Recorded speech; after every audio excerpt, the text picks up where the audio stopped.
Hello friends, மல்லி சீரியலில் நம்ம மல்லியும் விஜயும் சேர்ந்துக்கிட்டு இந்த ராஜேஸ்வரி வந்து என்ன ஃப்ராட் வேலை பண்ணுறாங்க, எதுக்காக இவ்வளோ டென்ஷனாக வீட்டை விட்டு கிளம்புறா அப்படின்றது ஒரே சந்தேகமாக இருக்குது. இந்த ராஜேஸ்வரியோட பின்னாடியே வந்து ஃபாலோ பண்ணிட்டு போகிறாங்க.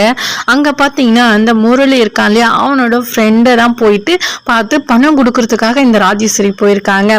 பணம் கொடுத்துட்டோம், இந்த மாதிரி இதுக்கப்புறம் வந்து இந்த பணத்துக்காக என்னை வந்து கேட்கவே கூடாது, இதோட ஃபர்ஸ்ட் அண்ட் லாஸ்ட்ன்னு சொல்லிட்டு இந்த ராஜேஸ்வரி அவனை மிரட்டுறது எல்லாமே கவனிச்சுட்டு அது வீடியோவும் எடுத்துக்கிறாங்க நம்ம மல்லி விஜயும்.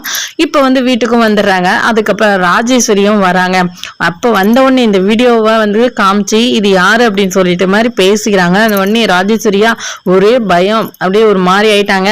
இருந்தாலுமே எதுக்காக அவனுக்கு போயிட்டு காசு கொடுத்த அப்படின்ற மாதிரி விசாரிக்கிறாங்க. இந்த ராஜேஸ்வரி உண்மையே சொல்லவே மாட்டேறாங்க. கடைசி வரைக்கும் ஏதாச்சும் ஒன்று பேசிக்கிட்டே இருக்காங்க. சரி, நான் கமிஷனர்கிட்ட இந்த வீடியோவை கொடுத்துட்றான்னு சொல்லிட்டு கிளம்பவும் உடனே எல்லா உண்மையும் சொல்லிடுறாங்க இந்த ராஜேஸ்வரி.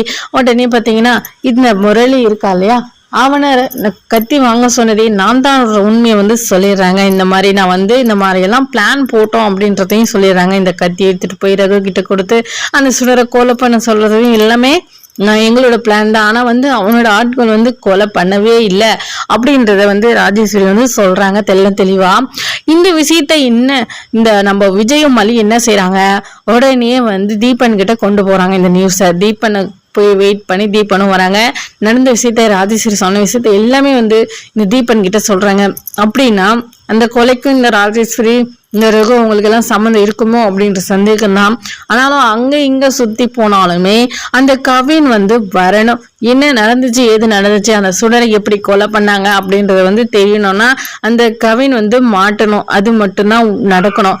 ஆனாலுமே இந்த ராஜேஸ்வரி மேல கண்டிப்பா வந்து நம்ம விஜய் இதுக்கப்புறம் வந்து கண்ணு வச்சுக்கிட்டே தான் இருப்பாங்க. இந்த ராஜேஸ்வரியை ஃபாலோ பண்ணிட்டே தான் இருப்பாங்க. ஏன்னா அந்த அளவுக்கு விஷயம் வந்து இந்த ராஜேஸ்வரி கிட்ட இருக்குது. இப்ப கவினும் வந்து ராஜேஸ்வரிக்கு கால் பண்ணி பேசுறதால அது தெரிஞ்சா கண்டிப்பா விஜய் கண்டிப்பா சும்மா விட மாட்டாங்க. இந்த ராஜேஸ்வரி தான் நம்ம ரேணுகாவை கொலை பண்ணுது அப்படின்ற விஷயம் தெரிஞ்சாலுமே கண்டிப்பா நம்ம விஜய் வந்து சும்மா விட போறதில்லை. இதுக்கப்புறம் இந்த ராஜேஸ்வரி நம்ம விஜய் மல்லிகிட்ட இருந்து கண்டிப்பா தப்பிக்கவே முடியாது. எப்படி வந்து நம்ம மல்லியும் விஜய் சேர்ந்து மாட்ட வைக்க போறாங்க இந்த ராஜேஸ்வரியும். அது ஒரு பக்கம் இருக்க இந்த ராஜேஸ்வரிக்கு வந்து காசு எடுத்துட்டு வர சொல்லி அந்த கவினை ஒரு பக்கம் மிரட்டிட்டு இருக்காங்க. எங்க அமைச்சிருக்காங்க லொகேஷன் அப்படி இப்படின்னு சொல்லிட்டு போயிட்டே இருக்கு. எப்படி மாட்ட போறாங்கிறது எல்லாம் பார்க்கலாமாங்க. இந்த வீடியோ பிடிச்சிருந்தா லைக் பண்ணுங்க, கமெண்ட் பண்ணுங்க, மறக்காம சப்ஸ்கிரைப் பண்ணிக்கோங்க ஃப்ரெண்ட்ஸ்.